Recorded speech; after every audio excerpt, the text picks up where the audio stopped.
Okay, class, we want to talk a little bit about the small intestine. Now, remember to be reading on this too. The small intestine is the major organ of digestion and absorption. Okay. In the cadaver, it's about 20 feet long, okay, but about 7 to 13 feet in the living person because the muscle is tightened. This muscle is tightened. Extends from the pyloric sphincter to the ileocecal valve. About 200 square meters surface area. That's doubles tennis court. Okay, so it's a lot of surface area. The small intestine, the subdivisions, the three subdivisions you want to know is the duodenum, which is retroperitoneal, is 10 inches. The term in Latin came from 12 fingers, 12 finger breadths. 12 finger breadths is about 10 inches. The jejunum is about 8 feet and the ileum 12 feet. That's the longest one. Okay. And we already talked about the mesentery before. Okay.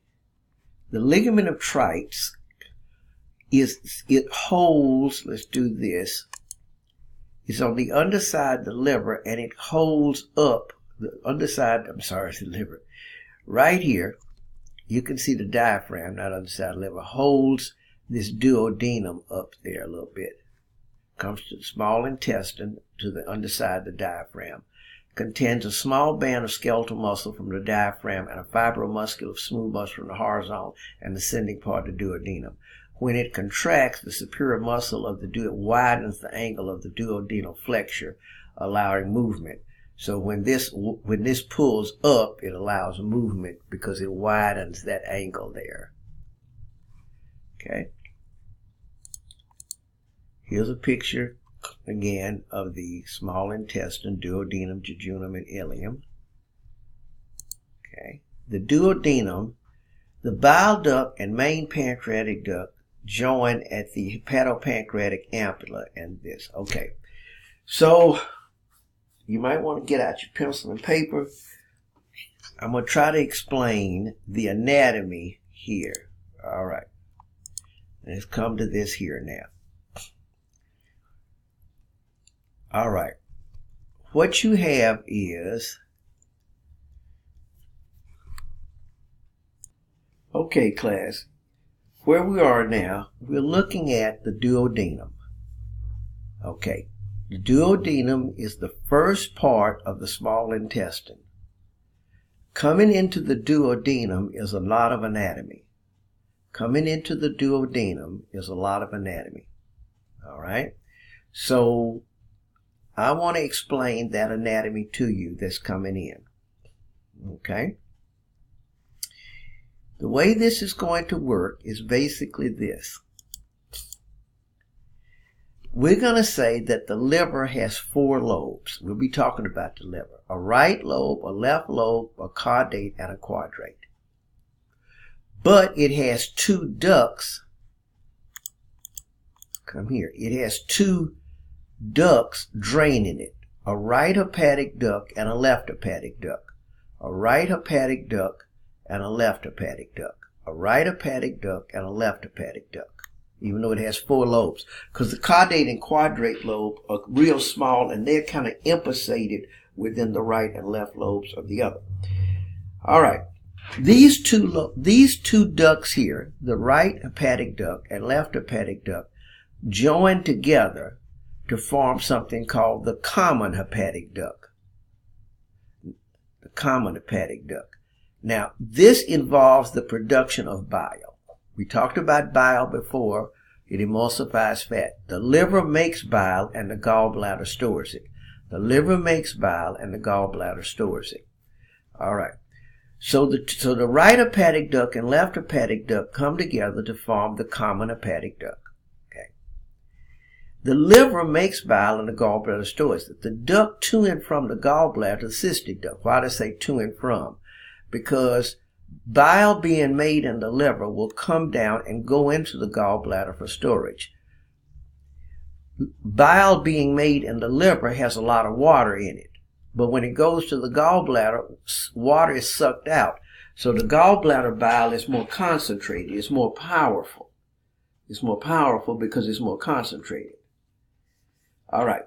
So the entrance would be taking you there, but if you have a fatty meal coming down in the intestines, then I need to squeeze you out. Remember, to emulsify that fat. We talked about that when we did the breakdown of red blood cells. We'll mention it again. Okay, we'll mention it again a little later. Okay, so now the joining, the cystic duct and common hepatic duct join together to form something called the common bile duct. The common bile duct. Okay. The pancreas has two ducts. It has a lesser pancreatic duct and a greater. The pancreas is the main duct from the pancreas is the greater pancreatic duct. The greater pancreatic duct joins with the common bile duct to form the hepatopancreatic duct. The hepatopancreatic duct. Let me go to another picture. Okay. So those are going to join right here. The main pancreatic duct, greater pancreatic duct, is going to join together right here with the common bile duct, okay, to form the hepatopancreatic duct. Now then the hepatopancreatic duct goes through this called the hepatopancreatic ampulla, also called the ampulla of Vada, into this area, which is a little raised area, raised border area called the duodenal papillae right there. That's where it comes in. Right there. All right. Now I'm going to come to this picture here. So here's, now the ampulla of Vada, which was also the hepatopancreatic ampulla, there's a little ring of muscle around here known as the sphincter of Oddi.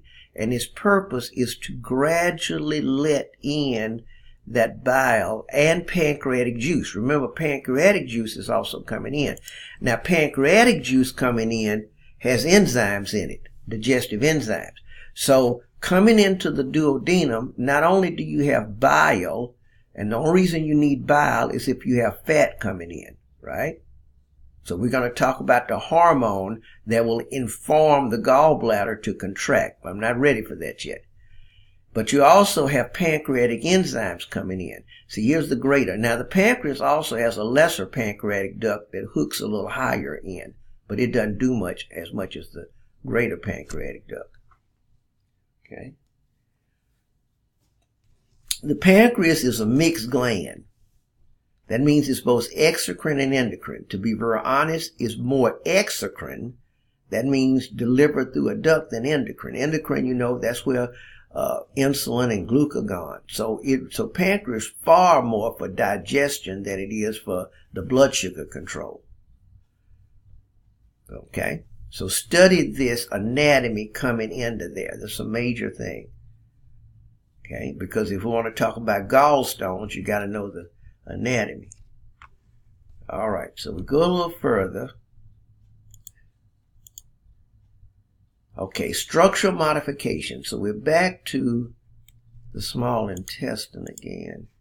Increased circular proximal part for nutrient absorption. Circular folds. See these circular folds? Known as the plicae circularis. Plicae circularis. Okay, permanent folds of mucosa and subvilli and microvilli. So let me show what I'm saying. You have these folds. Okay, that's one fold. Then on top of those folds, you've got another fold, which would be villi, little fingers.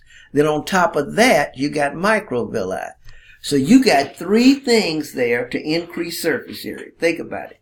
You got three things there to that double tennis court. You got the plicae circularis, these folds. Then you have, on top of that, these other folds, which would be little fingers, villi. Then the epithelial cells of the villi have microvilli, which is also from ANP1 called a brush border. What's the job of a brush border? To increase surface area. Okay. Kind of read on that. So we got these circular folds, permanent. Force chyme to slowly spiral through. See, because it's still, this is where most of your absorption and further digestion, a lot of enzymes up in here, spiral through to get to these walls here. Okay. The villi give a velvety look. Motile finger-like extensions of the, see these right here? These villi. Villus are simple columnar absorptive cells. Simple columnar. Goblet cells, what do? Secrete mucin. Mucin. Water makes it mucus. In the core of each villus is a dense capillary bed called a central lacteal. Let's go here. Now see that central lacteal? Let's think about it. What was that? That was the lymphatic. What was its job? For fat absorption. Remember, water-soluble stuff goes into the bloodstream. So water-soluble stuff then would go into the bloodstream there. That means it would directly go into the hepatic portal to the liver. But remember, lipid-soluble stuff needs to first go into the lymphatics in these central lacteals, which are lymphatic capillaries. And ultimately then they would go and coalesce, remember, into the, intestinal trunk. Intestinal trunk enters the cisternae chyli, which ultimately will enter the thoracic duct, which would then enter the, left subclavian vein, and then ultimately travel into the, vena cava, and then so forth.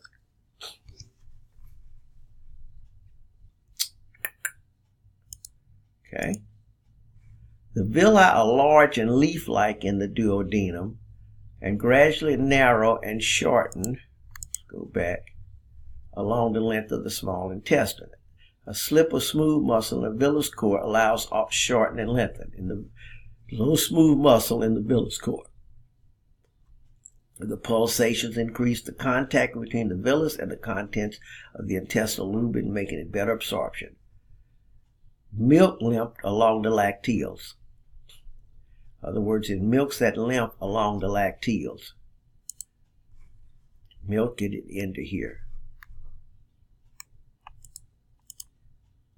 The microvilli, see here's the villi right there.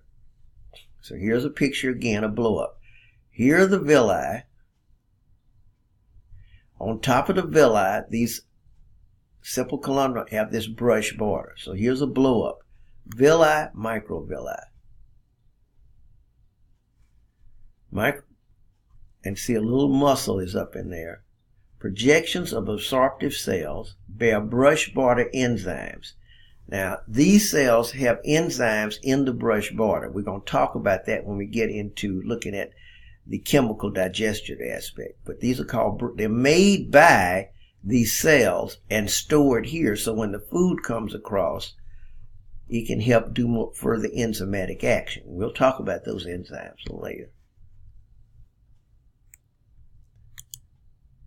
Histology and epithelium is largely simple columnar absorptive cells bound by tight junctions between the cells and richly endowed with microvilli.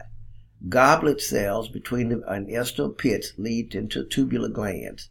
See, we have these glands, kind of like in the stomach, these pits and crypts, known as the crypts of Lieberkühn. Again, these are cells that secrete stuff down here. It's really kind of like the stomach did.